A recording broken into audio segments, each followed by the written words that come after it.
एक छोटे से शहर की संकरी गलियों में, जहां सपने अक्सर अस्तित्व की मार के नीचे जंग खा जाते थे, आर्यन रहता था। एक लड़का जिसकी हंसी टूटी हुई थी और उसकी आंखों में थकान थी, जो उसकी उम्र से कहीं अधिक पुरानी लगती थी।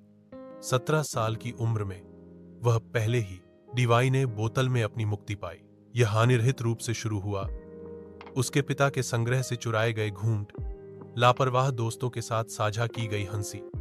लेकिन जैसे जैसे समय बीतता गया, यह अब रोमांच के बारे में नहीं था, यह इसके बारे में था, भूलते हुए। रात के खाने पर खाली कुर्सी को भूलना जहां उसकी मां बैठा करती थी, उस चुप्पी को भूलना जो उसके पिता ने उसकी मृत्यु के बाद कभी नहीं तोड़ी। भूलना कि उसके ग्रेड गिर रहे थे, उसकी दोस्ती वह बुरा नहीं था, बस खोया हुआ था। जिस तरह की गुमशुदगी किसी ने तब तक नोटिस नहीं की जब तक नुकसान नहीं हो गया। एक शाम आर्यन पार्क में ठोकर खा गया, जहां उसने कभी सीखा था, साइकिल चलाने के लिए इस्तेमाल किया।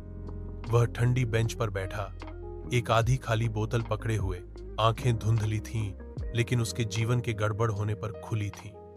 एक छोटी लड़की उसके पास से हंसती हुई गुजरी। उसकी मां पीछे ही थी। उस रात उसने पेय पूरा नहीं किया। मूवी परिवर्तन। वह फिर से बीमार हो गया। वह असफल रहा, लेकिन वह आता रहा। उसे एक सहायता समूह मिला, एक परामर्शदाता से मिला, और महीनों बाद फिर से स्केचिंग शुरू कर दी। कुछ ऐसा जो उसने 10 साल की उम्र से नहीं किया था। लोगों ने उस पर उम्मीद छोड़ दी थी, लेकिन उसने नहीं छोड़ी थी, पूरी तरह से नहीं। और आशा की उस छोटी सी किरण में आर्यन को आगे बढ़ते रहने का एक कारण मिला।